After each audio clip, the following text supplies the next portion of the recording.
എൻ്റെ പേര് Johnny Thomas. ഞാൻ നിലമ്പൂർ താമസം. ആദ്യം ഈ സമയം നമുക്ക് ഇവിടെ കൂട്ടിയതിന് ഞാൻ ദൈവത്തിന് നന്ദി പറഞ്ഞിട്ട് ഞാൻ എൻ്റെ ക്വസ്റ്റ്യൻ ആരംഭിക്കുന്നു.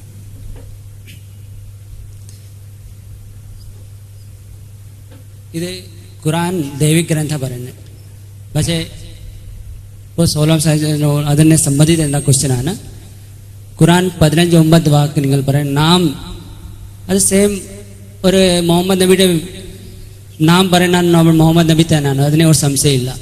ഞാൻ തന്നെ ഈ ഗ്രന്ഥ രചിതാണ്, ഞാൻ ഈ ഗ്രന്ഥനെ രക്ഷിച്ച ഞാൻ തന്നെയാണ് പറയുമ്പോൾ മുഹമ്മദ് നബി അഭിപ്രായമാണ്. പക്ഷേ വേറെ ഒരു ക്വസ്റ്റ്യൻ, ഇപ്പോൾ ഇസ്ലാമിൻ്റെ അർത്ഥം ഇപ്പോൾ പറഞ്ഞു ദൈവത്തിന് സമർപ്പിക്കായ ജീവനാണ്. പക്ഷേ ഇത് നിങ്ങളുടെ അഭിപ്രായമാണ്. ജനങ്ങൾ എന്താ പറയുന്ന ഇത് നിങ്ങൾ അറിയണം. ഇപ്പോൾ എൻ്റെ സമയത്ത് ഞാൻ മനസ്സിലാക്കിയാണ് ഇസ്ലാം പറഞ്ഞ വേറെ ജനമായിട്ട് വ്യത്യസ്തവർക്ക്.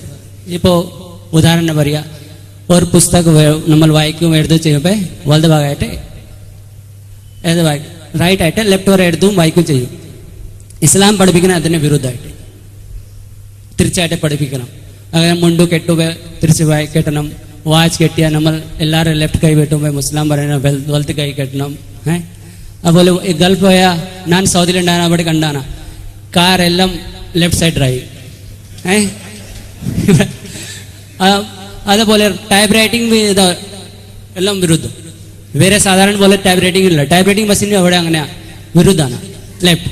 അത് മാത്രമല്ല, ഇപ്പോൾ ഈ സ്ത്രീകൾ ക്രിസ്ത്യനെ ഇപ്പോൾ കന്യാസ്ത്രീ വെള്ള ഡ്രസ് ഇടുമ്പോൾ ഇവിടെ നിങ്ങൾ ബ്ലാക്ക് ഇട്ട് പറയുന്ന ഒരു നിർബന്ധിക്കുന്നു. അത് വിരുദ്ധമായിട്ട് ഒരു സാധാരണ ജനങ്ങളായിട്ട് വിരുദ്ധമായിട്ട് പഠിപ്പിക്കുന്ന. പിന്നെ ക്രിസ്തുവിൻ്റെ മതം സാർ ബഹുഭാര്യ വ്യഭിചാരമായിട്ട് പറയുന്നത്. ക്രിസ്തു പറയുന്ന ഒരു ഭാര്യ ശരിക്കും കല്യാണം പോലെ പാടില്ല പറഞ്ഞു. ക്രിസ്തു ബ്രഹ്മചാരിയായിട്ട് ജീവിച്ചാണ്. പിന്നെ ഒരു ഭാര്യ ഉണ്ടാവുമ്പോൾ അതിന് ഏത് കാരണവശാലും നമ്മൾ അതിന് വിവാഹമോചനം ഇല്ല. ക്രിസ്ത്യാനി ആവട്ടെ ഹിന്ദു ആവട്ടെ ഒരു ഭാര്യയാണ്. അതിന് ഭാര്യനെ പ്രോത്സാഹിക്കുന്നില്ല. പക്ഷേ മുഹമ്മദ് നബി പ്രോത്സാഹനം മാത്രമേ ഇല്ല, 8-9 കല്യാണം ചെയ്ത് തെളിയിച്ചുകൊണ്ടാണ്. അത് 6 വയസ്സായിട്ട് 80 വയസ്സ് വരെ വിധവ കെട്ടിയാൻ അങ്ങനെ ചരിത്രമുണ്ട്. അപ്പം വിരുദ്ധമായിട്ട് പഠിപ്പിക്കുന്ന ഒരു ഇസ്ലാം ഞാൻ മനസ്സിലാക്കിയാണ്. അതങ്ങനെ ശരിയാണോ എൻ്റെ തെറ്റ്? താങ്ക്സ്.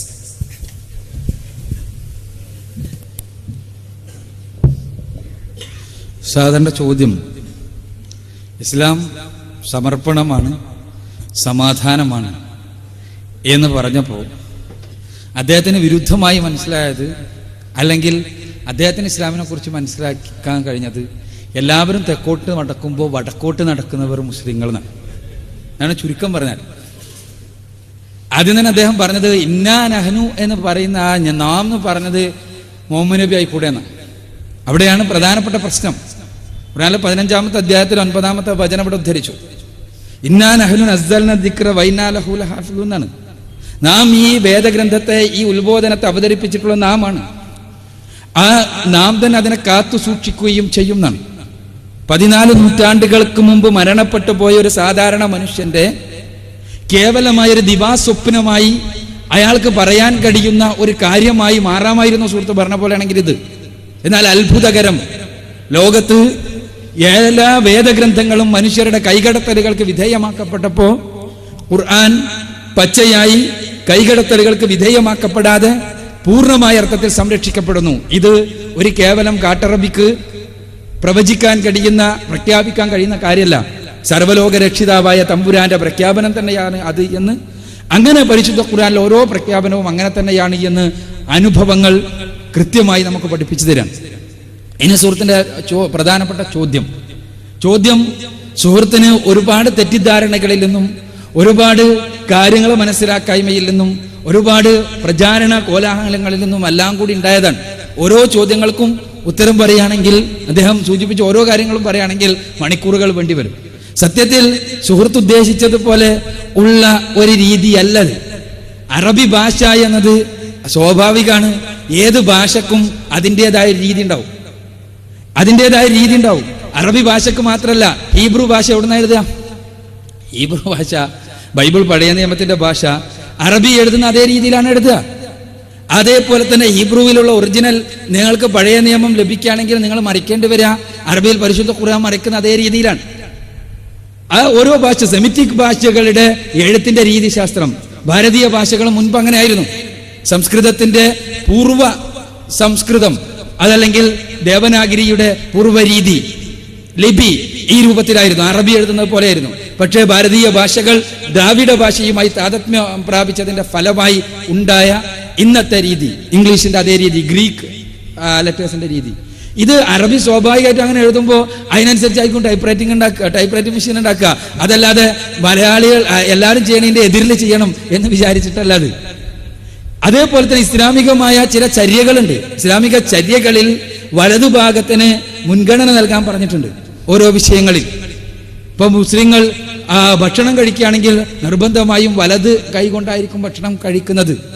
അതേപോലെ തന്നെ ഓരോ വിഷയങ്ങളിൽ കൃത്യമായ മുൻഗണന നൽകുവാൻ പഠിപ്പിച്ചിട്ടുണ്ട്. വാഹനത്തിലേക്ക് കയറുകയാണെങ്കിൽ വലത് കാല് വെച്ചിട്ടായിരിക്കും കയറുന്നത്. അപ്പൊ അത് എല്ലാവരും ഇടതുകാല് വെച്ച് കയറുമ്പോൾ വലതുകാല് വെച്ച് കയറണം എന്നുള്ളത് കൊണ്ടല്ല, പടച്ച തമ്പുരാന്റെ മാർഗനിർദ്ദേശം അങ്ങനെ ആയതുകൊണ്ടാണ്. പിന്നെ പ്രധാനപ്പെട്ട ഒരു പ്രശ്നമായി പറഞ്ഞത് ബഹുഭാര്യത്വത്തിന്റെ കാര്യമാണ്. യേശുക്രിസ്തു ബൈബിളിൽ ബഹുഭാര്യത്വത്തെ വിമർശിച്ചിട്ടുണ്ടെന്നാണ് സുഹൃത്ത് പറഞ്ഞത്. യേശുക്രിസ്തുവിന്റെ ഒരു വചനം ബൈബിളിൽ നിന്ന് ബഹുഭാര്യത്വത്തെ വിമർശിക്കുന്നതായി എനിക്കതായിരുന്നാലും കാണാൻ കഴിഞ്ഞിട്ടില്ല. സുഹൃത്തിനൊന്ന് ഉദ്ധരിക്കാൻ കഴിഞ്ഞാൽ നമുക്ക് എല്ലാവർക്കും ഒന്ന് കേൾക്കാമായിരുന്നു. യേശുക്രിസ്തു വിവാഹത്തെയും നിരുത്സാഹപ്പെടുത്തിയിട്ടില്ല. അതേസമയം പൗലോസ് വിവാഹത്തെ നിരുത്സാഹപ്പെടുത്തിയിട്ടുണ്ട്. സ്ത്രീയെ തൊടാതിരിക്കുന്നതാണ് നിങ്ങൾക്ക് നല്ലത് എന്നാണ് പൗലോസിന്റെ കൊരിന്ത്യർക്ക് എഴുതിയ 1-ാം ലേഖനത്തിലെ 7-ാം അധ്യായത്തിൽ 1-ാമത്തെ വചനം. സ്ത്രീകളെ തൊടാതിരിക്കുന്നതാണ് നിങ്ങൾക്ക് നല്ലത്. സത്യത്തിൽ അതാണ് തലകുത്തനെ. അത് സുഹൃത്ത് മനസ്സിലാക്കുന്നതിൽ പരാജയപ്പെടാം. ഈ നന്മ സ്വീകരിക്കാൻ ലോകത്തുള്ള മുഴുവൻ മനുഷ്യരും തയ്യാറായിരുന്നെങ്കിൽ പൗലോസിന്റെ ആ തലമുറയോടുകൂടി ലോകത്തെ മനുഷ്യ സമൂഹം തന്നെ ഇല്ലാതാകുമായിരുന്നു എന്നുള്ളതാണ് വസ്തുത. അതേപോലെ തന്നെ കറുപ്പ് എന്ന നിറത്തിനോട് മുസ്ലിം സ്ത്രീകൾക്ക് പ്രത്യേകിച്ച് പ്രതിപത്തിയൊന്നുമില്ല. കറുപ്പ് എന്ന നിറത്തിനോട് ആ വസ്ത്രധാരണം അഥവാ മുഖവും മുൻകൈയും ഒഴിച്ചുള്ള ഭാഗങ്ങൾ മുഴുവനും മറക്കണമെന്നുള്ളത് ഇസ്ലാമിന്റെ വിധിയാണ്. അതിൽ തെരഞ്ഞെടുക്കുവാൻ സൗകര്യമുള്ള ഒരു നിറമായി കറുപ്പ് തിരഞ്ഞെടുക്കുന്നു എന്ന് മാത്രമേ ഉള്ളൂ. അതല്ല കറുപ്പ് എന്ന നിറത്തിനോട് പ്രത്യേകിച്ച് പ്രതിപത്തിയൊന്നുമില്ല. പിന്നെ കന്യാസ്ത്രീകളുടെ നിറം വെള്ളയായതുകൊണ്ട് അതിനെതിരാകാൻ വേണ്ടി കറുപ്പ് തിരഞ്ഞെടുത്തതല്ല. അങ്ങനെ കന്യാസ്ത്രീകൾക്ക് പ്രത്യേകിച്ച് ഒരു നിറവുമില്ല, അതും മനസ്സിലാക്കുക. മുൻപ് വെളുപ്പുണ്ടായിരുന്നു. അതേസമയം ഇപ്പോ സമൂഹത്തിനനുസരിച്ച്, സമയത്തിനനുസരിച്ച്, കാലത്തിനനുസരിച്ച്, ദേശത്തിനനുസരിച്ചുള്ള മാറ്റം എന്നുള്ളതാണ് പുതിയ നിയമം. ഇന്ത്യയെ സംബന്ധിച്ചിടത്തോളം കാക്കി കുപ്പായമാക്കി മാറ്റിക്കൊണ്ടിരിക്കുന്ന ഒരു സാഹചര്യത്തിലാണ് നമ്മൾ ജീവിക്കുന്നത്. ചുരുക്കത്തിൽ സുഹൃത്തിന്റെ മനസ്സിലാക്കലിനാണ് വളവ് സംഭവിച്ചത് എന്നെനിക്ക് തോന്നുന്നു. യഥാർത്ഥത്തിൽ ഇസ്ലാമിലെ ഓരോ വിഷയങ്ങൾക്കും നിയമപരമായ കൃത്യമായ കാരണങ്ങളുണ്ട്. ആ കാരണങ്ങളെക്കുറിച്ച് സുഹൃത്ത് ചോദിച്ചിട്ടില്ല. ചോദിച്ചാൽ ഇൻഷാ അല്ലാഹ് അദ്ദേഹം പറയുന്ന പോയിന്റുകൾ ഓരോ ചോദ്യങ്ങളായി ഉന്നയിക്കപ്പെടുമ്പോൾ ഇൻഷാ അല്ലാഹ് മറുപടി പറയാം. അതല്ലെങ്കിൽ അദ്ദേഹം പറഞ്ഞ ഓരോ കാര്യത്തിനും ഞാൻ മറുപടി പറഞ്ഞാൽ 2 മണിക്കൂർ അത് തന്നെ വേണ്ടി വരും. മറിച്ച് സുഹൃത്ത് മനസ്സിലാക്കിയതിലുള്ള അടിസ്ഥാനപരമായ പിഴവ് മനസ്സിലാക്കുക.